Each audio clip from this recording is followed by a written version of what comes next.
माझं नाव तन्वी आहे। मी खूप आनंदी होते कारण माझं लग्न ठरलं होतं आणि तेही अशा कुटुंबात जिथे माझी सासू प्रेमळ होती। त्या आपल्या मुलांना खूप मानत होत्या कारण त्यांनी आपल्या आयुष्यात खूप गरिबी सहन केली होती। पण जेव्हा त्या स्वतः सासरी आल्या तेव्हा त्यांनी ठरवलं होतं की त्या गरीब घरातीलच सून आणतील आणि तिच्या आईवडिलांवर लग्नाचा कोणताही आर्थिक भार पडू देणार नाहीत। माझं लग्न माझ्याच गावातील एका अशा कुटुंबात झालं जिथे 3 भाऊ राहत होते। त्यांचे वडील काही वर्षांपूर्वीच मरण पावले होते। माझ्या सासूला 2 मुली होत्या ज्यांची लग्न झाली होती। मोठी मुलगी शहरात राहत असल्याने ती क्वचितच गावाला यायची, पण धाकटी नणंद गावातच होती, त्यामुळे ती सतत आमच्या घरात असायची आणि प्रत्येक गोष्टीत हस्तक्षेप करायची। माझी एक जाऊ होती, ती ही गरीब घरातून आली होती। माझ्या सासूच्या 2 मोठ्या मुलांनी त्यांच्या वडिलांचा व्यवसाय चालवायला घेतला होता।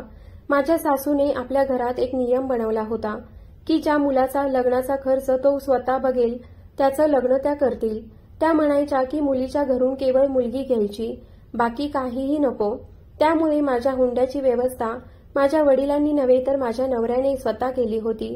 माझी सासू अतिशय कडक होती आणि त्यांना घरातील ही रीत बदलायची नव्हती। माझ्या नवऱ्याने 7 वर्ष पैसे साठवले होते। घरातील आवश्यक वस्तू, फर्निचर, इलेक्ट्रॉनिक सामान, अगदी स्वतंत्र खोलीही तयार केली होती। हे सर्व झाल्यावर त्यांनी आपल्या आईला सांगितलं होतं की आई, आता मी लग्नासाठी तयार आहे, तू माझं लग्न लावून दे। माझ्या आई वडिलांना हे ऐकून खूप आनंद झाला होता की त्यांच्या मुलीला हुंडा न देता चांगलं सासर मिळत आहे। गावात जेव्हा लोकांना कळलं की माझ्या सासूने आधीच 2 सुना हुंड्याशिवाय घरात आणल्या आहेत, तेव्हा काही नातेवाईकांनी विचारलं, तुमच्या नवऱ्याचा कोणी लहान भाऊ आहे का? तेव्हा माझ्या आई वडिलांनी सांगितलं, हो आहे, पण सध्या तो कमवत नाही। माझा एकच दीर होता ज्याचं नाव दीपक होतं। आमच्या गावात शाळा नसल्यामुळे शिक्षणासाठी मुलांना शहरात जावं लागत असे। माझ्या दीराने BA पूर्ण केलं होतं आणि नुकतंच शिक्षण संपवलं होतं। तोही लग्न करण्यासाठी उत्सुक होता, पण सासू म्हणाली, आधी चांगली नोकरी कर, मगच लग्न कर। माझ्या लग्नानंतर 2-3 महिन्यांनी मी सासूला विचारलं, जर दीपक लग्न करू इच्छित असेल तर तुम्ही त्याचं लग्न का लावत नाही? त्यावर सासू आणि जाऊ हसू लागल्या आणि म्हणाल्या, तो आता नुकताच शिकून आलाय, आधी त्याने काहीतरी चांगलं कमवायला हवं। त्यावर दीपक म्हणाला, आई, मी उद्या शहरात जातो आणि नोकरी शोधतो। पण सासूने त्याला गावातच नोकरी शोधण्याचा सल्ला दिला। मात्र दीपक आपल्या निर्णयावर ठाम होता आणि अखेर सासूने त्याला परवानगी दिली। महिन्याभराने तो शहरातून चांगले पैसे कमवून परत आला। सासूने विचारलं, इतके पैसे कुठून आणलेस? त्यावर तो म्हणाला, आई, मी शहरात मेहंदी लावायचं काम करतो, माझं तिथे एक दुकान देखील आहे। त्यावर माझी सासू म्हणाली, तुझ्या मोठ्या भावांनी त्यांच्या पत्नींसाठी जशी सोय सुविधा केल्या आहेत तशा तुलाही कराव्या लागतील आणि मगच मी तुझं लग्न लावून देईन। त्यांच्या या निर्णयाने तो खूप निराश झाला।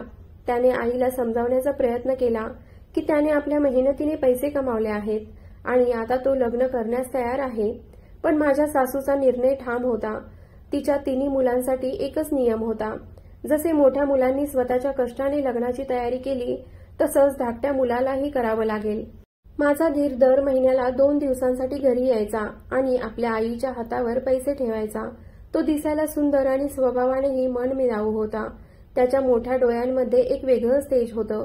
माझ्या लग्नाच्या वेळी त्याने माझ्या मेहंदीवर टीका केली होती आणि आता जेव्हा मला कळलं होतं की तो स्वतः मेहंदी आर्टिस्ट आहे तेव्हा मी थोडी आश्चर्यचकित झाले। मी स्वतः आई होणार असल्याची बातमी समजल्यावर घरात आनंदाचं वातावरण निर्माण झालं, पण मुलगी झाल्यावर माझ्या सासूचा चेहरा थोडासा उतरला। तिला नाखुश म्हणू शकत नाही, पण ती पूर्ण आनंदीही नव्हती। पुन्हा दुसऱ्या वेळीही मुलगीच झाली, त्यामुळे घरात 4 मुली होत्या, माझ्या जावेच्या 2 आणि माझ्या 2। माझ्या नवऱ्याला मात्र याबद्दल काहीच दुःख वाटलं नाही, पण माझ्या सासूच्या मनात कुठेतरी इच्छा होती की घरात एखादा नातू यावा। माझ्या जावेने मात्र तिच्या 2 मुलींवरच लक्ष केंद्रित केलं होतं। तिने कुटुंब नियोजन करून घेतलं होतं आणि ती म्हणाली होती, मुलगा नाही तरी काय झालं, माझ्या मुलीच माझे मुलगे आहेत। ती हे सहजपणे बोलून गेली, पण माझ्या मनात मात्र माझ्या सासूला आनंद देण्यासाठी ही गोष्ट कायम राहिली। माझ्या दीराचं देखील मत वेगळं होतं। त्यांचं म्हणणं होतं की मुलं होणं किंवा न होणं हे परमेश्वराच्या हातात आहे, कोणत्याही स्त्रीच्या हातात नाही। मात्र माझ्या नवऱ्याचं मत मात्र त्यांच्या आईसारखं होतं। त्यामुळे त्यालाही मुलगा हवा असं वाटायचं. दरम्यान माझा दीर नियमितपणे शहरातून पैसे कमवून घरी आणत होता. एक दिवस त्याने आपल्या आईला सांगितलं, आई, मी आता लग्न करायला तयार आहे, माझ्यासाठी मुलगी बघ.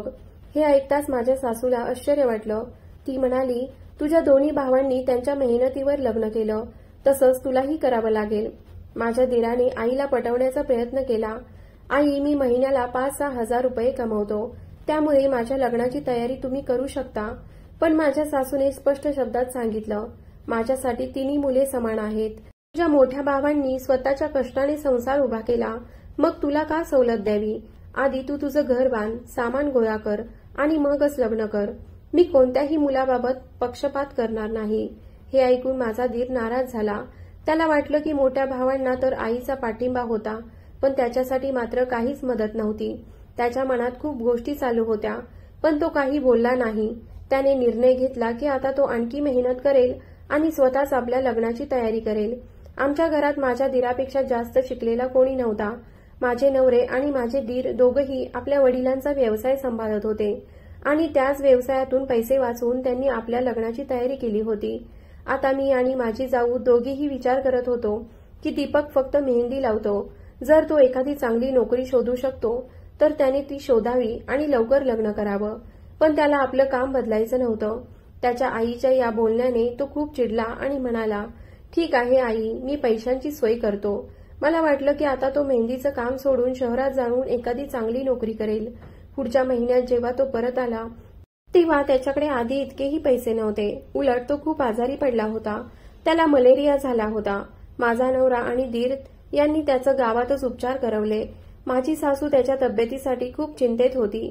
काही दिवसात तो बरा झाला आणि पुन्हा शहरात जाण्याचा हट्ट करू लागला. पण माझ्या सासूने ठाम शब्दात सांगितलं, आता तुला शहरात पाठवणार नाही, तू इथेच राहून नोकरी शोध. त्याने खूप विरोध केला, पण सासू ऐकायला तयार नव्हती. शेवटी तो गावातच बाजारात जाऊन मेहंदीचं दुकान लावू लागला. आम्हाला हे खूप मजेशीर वाटलं, कारण गावात कोणीही मुलांकडून मेहंदी लावत नव्हतं. सासूनेही त्याच्यावर हसून म्हटलं, या जन्मात तुझं लग्न पाहायला मिळेल की नाही याची शंकाच आहे. पण दीपक म्हणाला, आई, लहान सहान काम करणारी लोक कधी मोठी श्रीमंत होतात हे समजत नाही. सासूने खांदे उडवले आणि म्हणाली, ठीक आहे, तुला जे करायचं आहे ते कर, पण तुझं लग्न तेव्हाच होईल जेव्हा तुझ्या भावांनी जसं केलं तसं सगळं तू स्वतः करशील. दीपकने आपलं काम सुरूच ठेवलं. सुरुवातीला त्याच्याकडे फारशी गर्दी नव्हती, पण हळूहळू तो फेमस झाला. तो मुलींना, महिलांना सुंदर मेहंदी लावू लागला. त्याचा हात वेगवान आणि सफाईदार होता. एकदा गावातल्या एका वांज महिलेने मेहंदी लावली आणि काही महिन्यातच ती गरोदर राहिली. तिला अनेक वर्ष मूल होत नव्हतं. गावभर चर्चा सुरू झाली की दीपकच्या मेहंदीमुळे ती आई बनली. हळूहळू ही गोष्ट गावभर पसरली. लोक म्हणू लागले, दीपक ज्या बाईच्या हातावर मेहंदी लावतो तिला मुलगा होतो. मला हा सगळा मूर्खपणा वाटत होता, पण लोक यावर विश्वास ठेवू लागले होते. दुसऱ्या तिसऱ्या घरातूनही असंच ऐकायला येऊ लागलं. त्याचवेळी मी पुन्हा गरोदर होते. चौथ्यांदा मला मुलगीच झाली. आता माझ्या 4 मुली होत्या. मी खूप निराश झाले होते, कारण माझ्या सासूच्या मनात कायम मुलाच्या इच्छेची एक खंत होती. आता दीपक गावात खूप प्रसिद्ध झाला होता. त्याच्याकडे भरपूर पैसे आले होते. तो महागडे फर्निचर, मोठ्या घराचा नवीन बाग बांधू लागला होता आणि आम्ही जावा हे बघून चकित झालो. आमच्या पतींनीही आमच्यासाठी इतकं केलं नव्हतं जेवढं तो आपल्या भावी पत्नीसाठी करत होता. एके दिवशी मी मजेत त्याला म्हणाले, दीपक, आता तुझं लग्न लवकर होईल. तर तो हसत म्हणाला, अजून नाही वहिनी, मला अजून बरंच सामान विकत घ्यायचं आहे. मी माझ्या बाथरूममध्ये गिझर लावणार आहे, खोलीत एसी बसवणार आहे. मी माझ्या पत्नीला कोणत्याही गोष्टीची कमतरता भासू देणार नाही. मी आणि माझी जाऊ यावर खूप आश्चर्यचकित झालो. आम्ही आमच्या नवऱ्यांकडे पाहून म्हणालो, तुम्ही आमच्यासाठी एवढं केलं नाही जेवढं हा आपल्या भावी पत्नीसाठी करतोय. दीपक आता सासूचा लाडका झाला होता. तो सगळी कमाई तिच्या हातावर ठेवत होता. आणि मग माझ्या मनात विचार आला, जर दीपक इतरांच्या घरी मुलगा जन्माला घालू शकतो तर माझ्या घरी का नाही? माझ्या 4 मुली झाल्या होत्या. माझ्या सासूला आणि नवऱ्याला मुलगा दिला नाही याची मला खंत होती.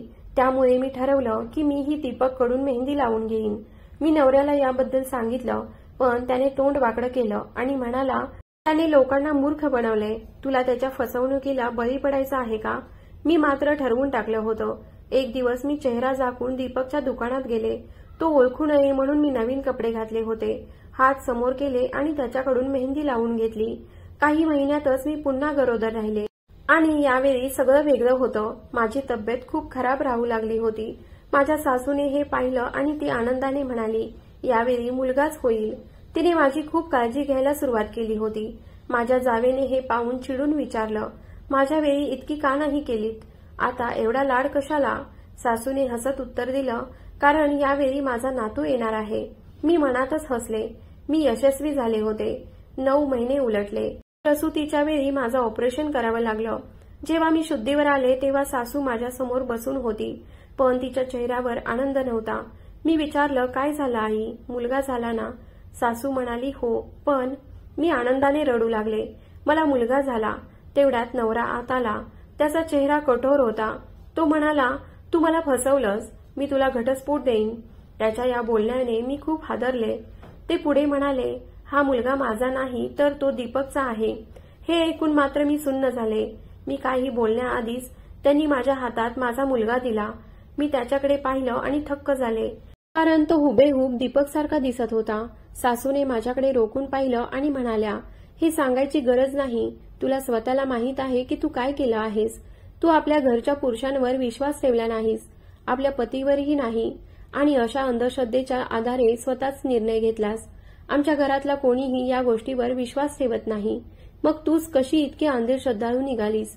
मी त्यांचं बोलणं ऐकून सुन्न झाले. मला माहीत होतं की आता मी काहीही सांगितलं तरी ते मान्य करणार नव्हते. माझा नवरा अजूनही शांत बसला होता. त्याचा चेहरा अजिबात काहीही व्यक्त करत नव्हता. मला एवढंच जाणवलं की त्याला माझ्या कृतीमुळे अपमान वाटत होता. काही क्षण शांततेत गेले आणि मग मी धीर करून विचारलं, माझा मुलगा कुठे आहे? त्यावर माझ्या नवऱ्याने पहिल्यांदाच आवाज काढला. तो थोडा कठोर आवाजात म्हणाला, तो स्वस्थ आहे, पण तू मात्र आमच्या नजरेतून खाली गेलीस. मला कधीच वाटलं नव्हतं की तू अशा प्रकारचं काही करशील. त्याचं हे बोलणं ऐकून माझ्या डोळ्यात पाणी आलं. मी ओरडून सगळ्यांना सांगितलं की मी फक्त त्याच्याकडून मेहंदी लावून घेतली होती, दुसरं काहीही नव्हतं. पण कोणीही माझ्यावर विश्वास ठेवायला तयार नव्हतं. माझा धीर स्वतः ओरडून म्हणाला, तुम्ही सगळे चुकीचं समजत आहात. माझा आणि वहिनीचा असा काहीच संबंध नाही. जर तुम्हाला इतकंच संशय आहे तर तुम्ही डीएनए टेस्ट करूच शकता. मी मनात विचार करत होते की मी हे सगळं फक्त माझ्या नवऱ्याच्या आणि सासूच्या आनंदासाठी केलं होतं. मी माझ्या मुलींसाठी कधीही प्रेम कमी केलं नव्हतं, पण मला हे सिद्ध करायचं होतं की माझ्याही पोटी मुलगा जन्माला घालू शकते. पण आता मला जाणवत होतं की हे सगळं करूनही मला आनंद नाही मिळाला. उलट मी घरातल्या माणसांच्या विश्वासाला तडा दिला होता. मी गप्प बसले. माझ्या डोळ्यातून अश्रू ओघळत होते. मी आता काहीच करू शकत नव्हते. माझ्या निर्णयाने माझं कुटुंब माझ्यापासून दुरावत होतं आणि हे सत्य स्वीकारण्याशिवाय माझ्याकडे दुसरा कोणताही मार्ग नव्हता. तो सगळ्यांसमोर उभा राहून स्पष्ट सांगत होता की तो निर्दोष आहे. त्याने सांगितलं की त्याने फक्त आपल्या व्यवसायासाठी लोकांमध्ये अफवा पसरवली होती की त्यांच्या मेहंदीमुळे मुलगा होतो, पण ही फक्त लोकांना आकर्षित करण्यासाठी एक युक्ती होती. तो म्हणाला, मी एक साधा मेहंदी आर्टिस्ट आहे. मी काही चमत्कार करत नाही आणि वहिनीचा या सगळ्यात काहीही दोष नाही. माझ्या दिराच्या बोलण्यावरून सगळे थोडे शांत झाले, पण कोणीही माझ्याबरोबर पहिल्यासारखं वागत नव्हतं की बोलत नव्हतं. सगळ्यांच्या मनातून मी उतरले होते. मी निर्दोष होते, पण तरीही मी शिक्षा भोगत होते.